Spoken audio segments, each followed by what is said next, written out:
मुआवजत चाहते हैं आप लोगों से बेनज़ीर इनकम सपोर्ट प्रोग्राम की जो न्यू किस्त है उसकी तारीख को तब्दील कर दिया गया है। जैसा कि आप लोगों को मालूम है कि सोमवार से न्यू पेमेंट चलनी थी, लेकिन हुकूमत पंजाब की तरफ से अभी तक फेज़ 3 के जो डिस्ट्रिक्ट जिसमें सेलेक्ट किए गए थे, जो फाइनल किए गए थे, उनके अकाउंट में पेमेंट आज का दिन भी ट्रांसफ़र ना हो सकी।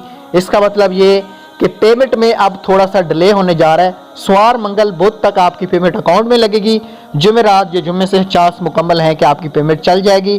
सोमवार से आप लोगों को सेंटर में पैसे लेने नहीं जाना। मैं पुरानी बेनिफिशियरी के लिए ये वीडियो बना रहा हूँ।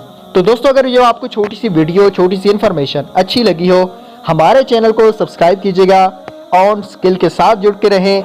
बर वक्त आपको यूट्यूब पे हमारी अपडेट देखने को मिलती रहेगी। उससे पहले भी अपडेट जानना चाहते हैं, नीचे दिए गए व्हाट्सएप ग्रुप को ज्वाइन कीजिएगा। Thanks for watching. Allah Hafiz.